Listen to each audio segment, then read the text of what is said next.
Bonsoir à toutes et à tous. Comme toujours, c'est un privilège de pouvoir apporter la parole de Dieu. J'adore le foot.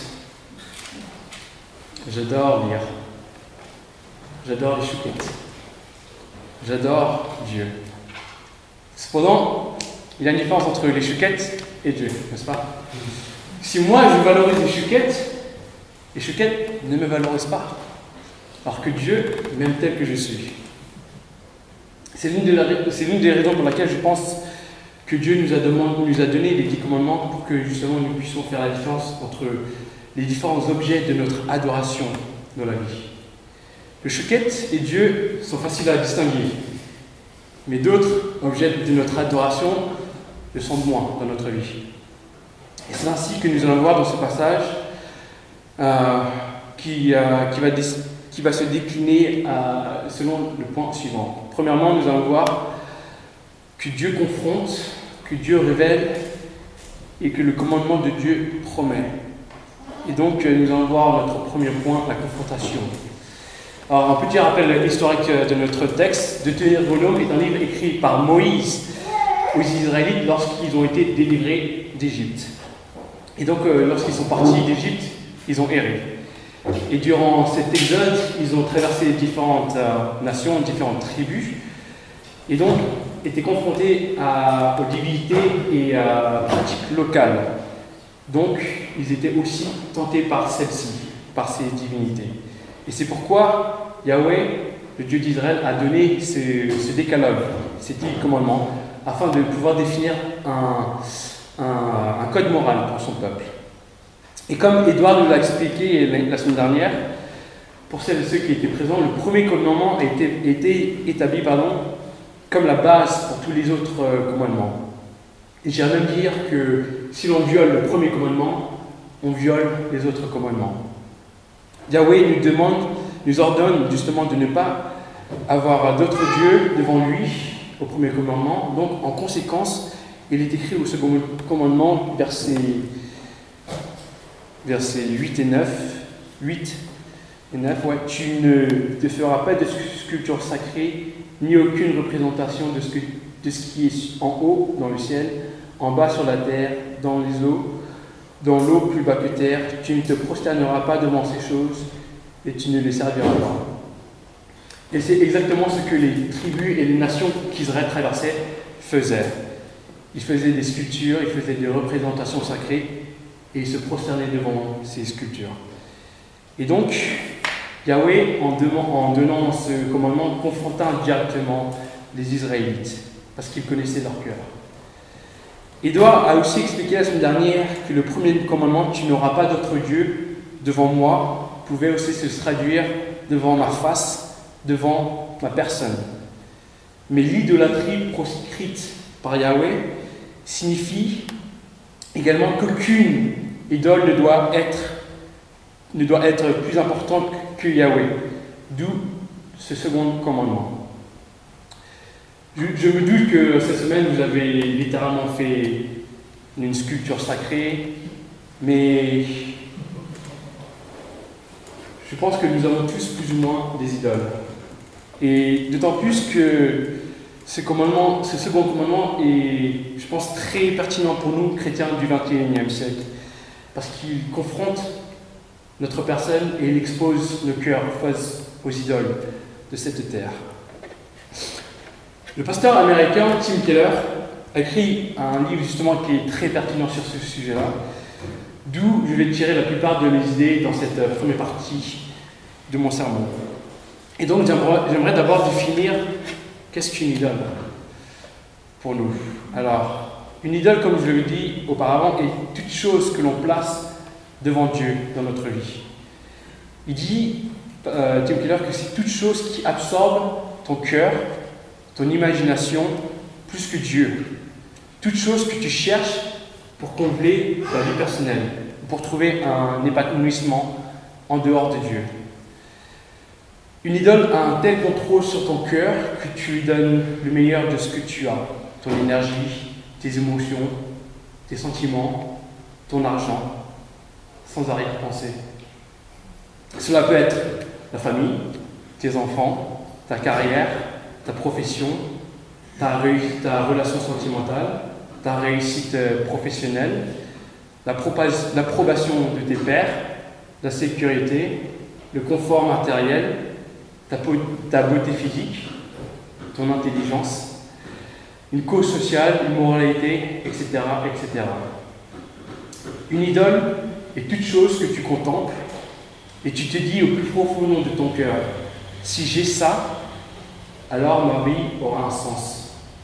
Donc je serai quelqu'un dans la vie, je serai significatif. Et Keller dit que nos cœurs définissent les idoles comme le centre de nos vies, parce que nous pensons qu'ils peuvent donner justement l'importance dans nos vies, qu'ils peuvent nous épanouir dans la vie. Avant de rentrer à Paris, j'ai vécu à Boston, aux États-Unis. Là-bas, on te demande souvent quelle école tu as fait.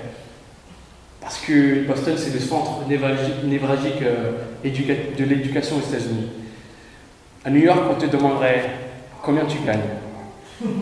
À Washington, on te demanderait quelle fonction politique tu occupes. À San Francisco, on te demanderait quelle start-up tu travailles dans la Silicon Valley. À Paris, quelles questions on te demande pour justement révéler les idoles de notre vie? Je pense qu'à Paris, on te demande souvent, par exemple, à quelle école, quelle université tu as étudié, dans quelle boîte tu travailles, dans quel quartier tu vis, quelle est la dernière exposition que tu as faite, le dernier livre que tu as lu, combien de conquêtes sexuelles tu as eues cet été, dans quelle ville tu as laissé ce week-end, etc., etc. Et donc à Paris, on te juge selon ces réponses à ces questions. Si tu as reçu une éducation prestigieuse, si tu fais des activités culturelles, si tu voyages assez. Si ce n'est pas le cas, tu n'es pas au niveau, c'est ça le nom. Désolé pour vous si ce n'est pas le cas. Et donc pour être un Parisien qui réussit, il faut avoir fait une grande école pour avoir un bon travail, pour gagner beaucoup d'argent. Il faut suivre la tendance culturelle, il faut faire les expos, les concerts, il faut faire les restos à la mode, et il ne faut surtout jamais rester à Paris le week-end. Le philosophe français Yann Dallaglio parle de capital séduction. Pourquoi de capital séduction? Parce que nous sommes dans un marché libre du désir individuel. Je m'explique. Chaque individu est valorisé ou dévalorisé par les autres, par ses pairs, et vice-versa. Nous aussi, on valorise et on dévalorise nos pairs. Et le capital séduction, justement, est une accumulation de choses qui pourraient nous faire être acceptés par, justement, nos pairs. Par exemple, si Kevin achète un skinny jean et ensuite le fait trouer, c'est simplement pour plaire à Jennifer. C'est tout. Mais ne fait-on pas la même chose en d'autres termes, dans nos cercles sociaux? On se dit souvent, si j'ai telle chose ou si je fais telle chose, alors je serai accepté par les autres, par mes pairs. Keller dit, si une idole tient votre cœur, elle redéfinit faussement le succès, les échecs, le bonheur ou le malheur. Elle redéfinit en soi la réalité. En fait, une idole déforme nos pensées et nos sentiments également. Une idole est souvent une bonne chose, comme je vous l'ai cité auparavant, transformée en la chose ultime. Donc, les désirs générés par ces choses-là deviennent paralysants et écrasants. Qu'est-ce que je veux dire par là? Par exemple, on est amené souvent à penser, si je n'accomplis pas X chose dans la vie, alors ça sera un échec. Ou bien, si j'échoue dans X chose, alors je ne serai jamais heureux dans la vie. Ces pensées, en réalité, elles amplifient les déceptions de la vie, alors qu'en réalité, ce sont simplement de simples déceptions. Et en fait, le succès du monde déforme notre personnalité et notre image de soi. Vin Baker, qui connaît Vin Baker? Personne, tant mieux. Alors Vin Baker avait tout aux yeux du monde. Il avait la carrière. Il était un joueur professionnel de basket dans la prestigieuse NBA aux États-Unis. Il avait la reconnaissance. Il était considéré comme l'un des meilleurs joueurs dans sa position. Il avait l'argent. Dans sa carrière, il a amassé plus de 100 millions de dollars. Mais il a sombré dans l'alcoolisme, il a fait de mauvais placements financiers et il était très mal entouré. Aujourd'hui, 10 ans après la fin de sa carrière, il est barista à Starbucks. Il est un simple père qui s'occupe de ses enfants. Et il travaille aussi à mi-temps en tant que pasteur. Une belle histoire de rédemption, n'est-ce pas? Qui montre que le succès du monde n'est pas forcément le succès de Dieu, au moins aux yeux de Dieu. Ce soir, j'aimerais vous demander, qu'est-ce qui vous motive dans la vie? Qu'est-ce qui vous fait avancer? Quelle est l'essence même de votre raison de vivre? Qu'est-ce qui vous rend tout simplement heureux ou heureuse? Est-ce que vous considérez votre vie réussie si vous avez l'emploi de vos rêves, si vous êtes reconnu dans votre travail pour vos compétences? Est-ce que vous considérez votre vie réussie si vous êtes marié et que vous avez le nombre d'enfants réussis? Ou si vous êtes reconnu pour votre beauté physique, pour votre intelligence? Ou si vous devenez simplement propriétaire d'une voiture ou d'une maison? Est-ce que c'est une vie réussie pour vous? Ou tout simplement, est-ce que vous êtes considéré moralement comme une bonne personne, alors vous avez une vie réussie?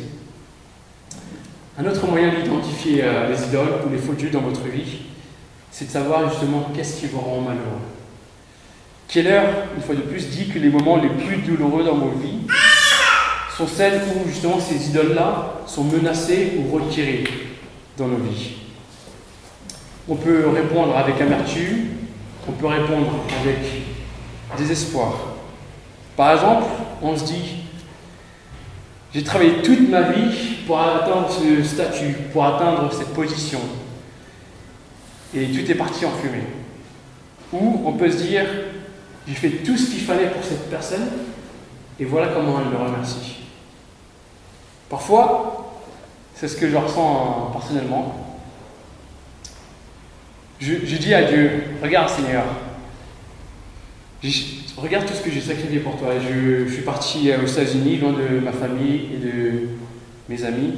J'ai fait de très longues études de théologie pour toi. Et pourtant, je regarde autour de moi, mes amis gagnent 2 à 3 fois plus que moi, niveau salaire. Tous mes amis sont pratiquement mariés, ils ont tous des enfants. Moi, je suis toujours célibataire. Ils ont tous des appartements, ils ont leur voiture, ils ont leur maison. Ils partent en week-end quand ils veulent, alors que moi, je dois prêcher ici devant vous.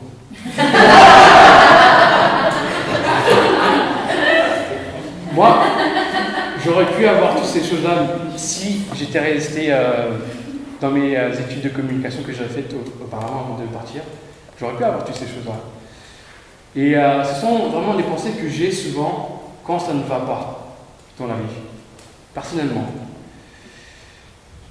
Mais le Seigneur me rappelle et me reprend et il me dit souvent que l'important, c'est pas d'avoir ces choses-là, d'avoir le week-end, d'avoir des choses matérielles, mais c'est de l'avoir lui, le Dieu d'Israël, le Dieu vivant. Et vous, comment répondez-vous face à l'amertume, face au désespoir, face aux choses que vous ne réussissez pas? Vous pouvez répondre de cette manière. Je vois, Seigneur, que tu m'appelles à vivre sans cette chose ou sans cette personne que je ne pensais pas capable de vivre sans. Mais si je t'ai, toi, Seigneur, alors j'ai toute la richesse, tout l'amour, tout l'honneur, tout le confort, toute la sécurité dont j'ai réellement besoin et que je ne peux jamais perdre. Jamais, jamais, jamais. Ne dit-on pas que c'est en perdant une chose, une personne, que l'on se rend compte de sa valeur? Avec Dieu, c'est l'inverse. nous ne réalisons pas que c'est Dieu dont nous avons vraiment besoin, jusqu'à ce que Dieu ait tout ce que nous avons. Une fois de plus, ces commandements confrontent notre personne, notre cœur, nos désirs, nos aspirations et nos rêves. Parfois, il faut savoir aussi laisser aller ces choses-là au profit de Dieu. C'est ce qui nous amène justement à notre seconde partie, après la confrontation, la révélation. Au verset 9, Yahweh explique pourquoi il ne faut pas avoir de faux dieux. Car moi, l'Éternel, ton Dieu, je suis un Dieu jaloux. L'idolâtrie est dans la Bible comparée très souvent à l'infidélité.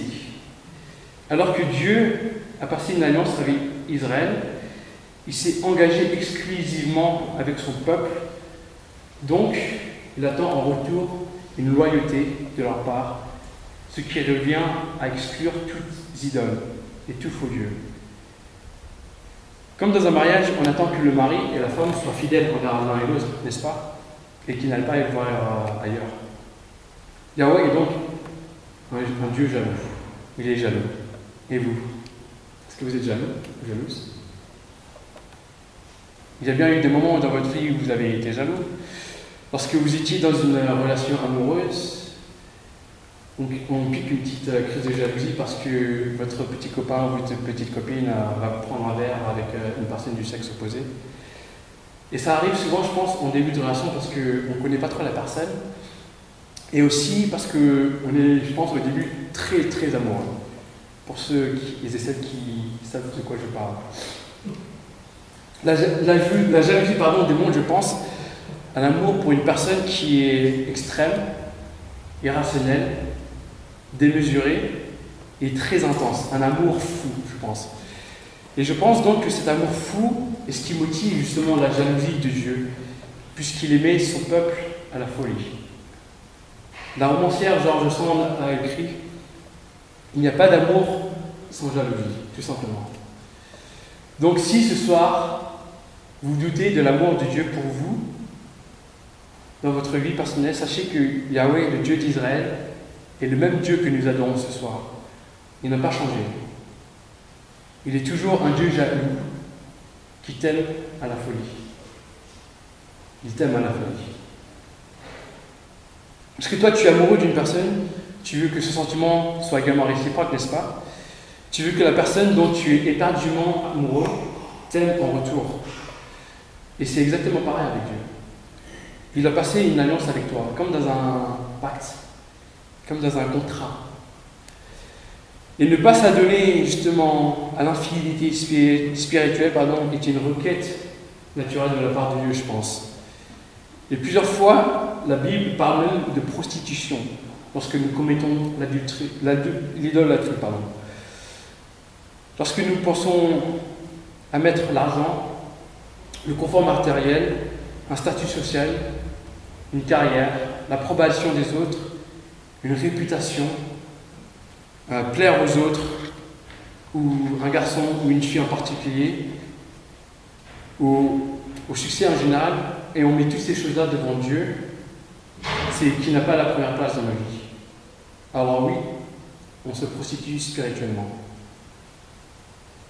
Ce sont des mots très forts, très durs, qui peuvent choquer, mais être idolâtre, c'est être infidèle, c'est avoir de faux dieux, c'est se prostituer. Mais malgré cette infidélité que l'on peut avoir, je peux vous assurer malgré tout que Yahweh, le Dieu vivant, a un amour pour toi. C'est un amour inconditionnel. C'est-à-dire qu'il t'aimera quoi qu'il arrive. Quoi qu'il arrive. Et chaque commandement confronte donc, révèle donc, mais contient aussi une promesse. Ce qui constitue notre troisième point. Le troisième commandement du décalogue est énoncé au verset 11. Lisez avec moi. Tu n'utiliseras pas le nom de l'Éternel ton Dieu à la légère, car l'Éternel ne laissera pas impuni celui qui utilisera son nom à la légère. Une traduction littérale en hébreu donnerait plutôt « Tu n'élèveras pas le nom de Yahweh ton Dieu en vain ». En effet, élever le nom de Dieu a une connotation de louange. Mais la louange peut être corrompue, elle peut être vide. Ainsi, la louange était vaine. Ne vient-on parfois à l'église, à la célébration, en chantant sans réellement penser aux mots prononcés, ou en priant avec un esprit vide? Ou ne vient-on pas à la célébration en pensant à autre chose pendant que le prêcheur parle?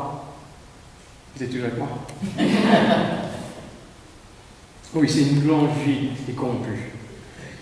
Dans la culture juive, le prénom avait une importance parce qu'il avait une signification. D'où le fait que Dieu impose de ne pas utiliser son nom en vain. Donc si vous étiez là la semaine dernière, je vous ai expliqué que le nom de Yahweh est basé sur le mot « être » en hébreu. Et c'est comme cela qu'il s'est présenté devant Moïse avec le buisson ardent en disant « Je suis celui qui suis ». Dieu est. Par son nom, nous savons qu'il est l'essence même de l'existence. Sans lui, rien n'existe. Rien ne vit. Personne est. Yahweh est un nom précieux et qui signifie quelque chose, qu'il ne faut surtout pas utiliser en vain, comme c'est trop souvent le cas.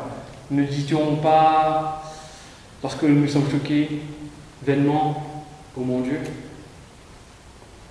Justement, en faisant cela, le troisième commandement est non seulement violé, mais les gens ne se rendent pas compte que Jésus également est un nom précieux et qui a du sens. Je m'explique. J'ai fait des études de théologie, et donc on devait prendre des cours d'hébreu. Et donc, en mémorisant mon vocabulaire d'hébreu, je suis tombé un jour sur un mot que je n'arrivais pas du tout à retenir. Et ce mot, c'était Yeshua. Et pour une raison que je ne comprends pas, je n'arrivais pas à mémoriser ce mot, Yeshua. Et au bout d'un moment, je me suis finalement rendu compte que Yeshua, c'était le nom de Jésus en hébreu. Qui le savait? Ah oui, vous êtes forts.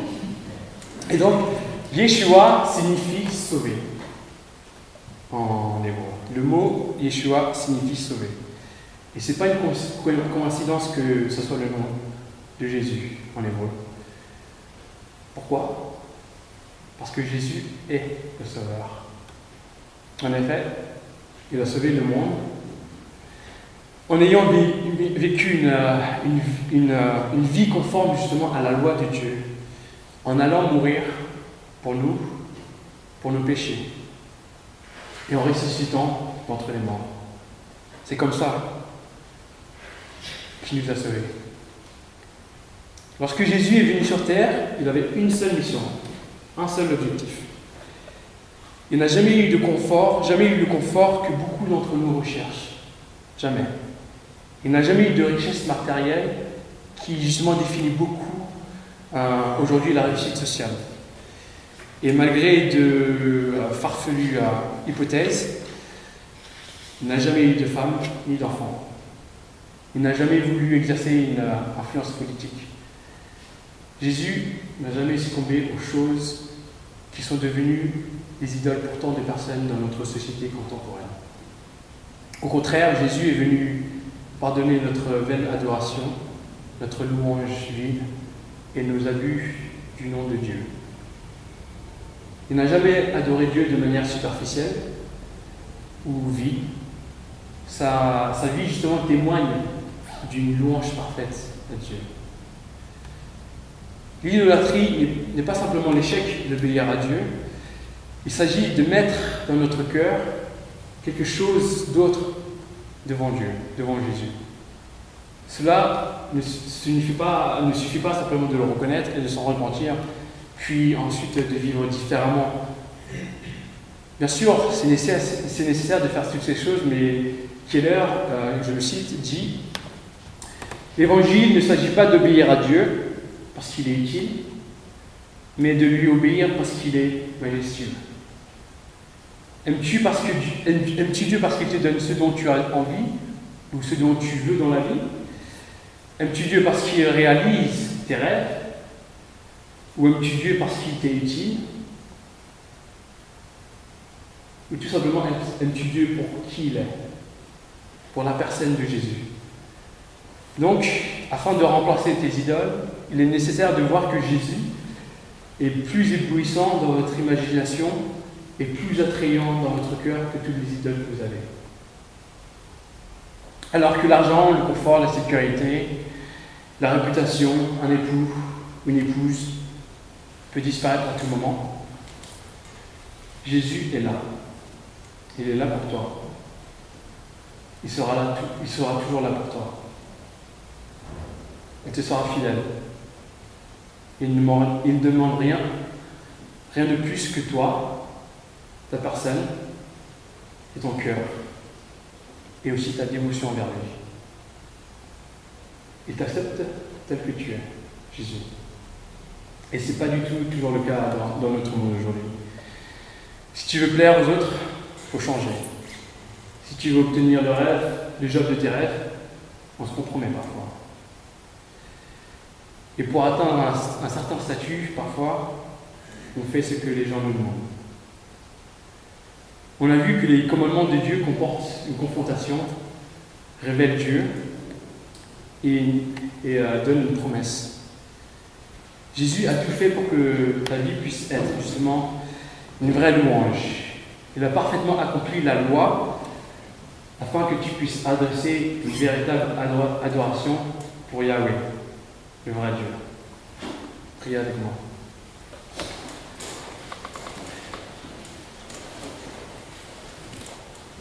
Seigneur, nous te prions ce soir parce que tu es le vrai Dieu. Tu es celui qui ne change jamais. Tu es celui qui est jaloux pour moi, pour tous les autres. Et tu nous aimes. Tu nous aimes quoi qu'il arrive. Tu veux notre confort, tu veux notre sécurité, mais en toi seulement. Et donc ce soir, j'aimerais prier pour toutes celles et ceux qui ne te mettent pas en premier, qui ont d'autres idoles. Et je prie pour qu'ils puissent justement se rendre compte que c'est toi qui es le plus beau, c'est toi le plus majestueux, c'est toi le véritable amour. Et je te demande toutes ces choses en ton nom. Amen.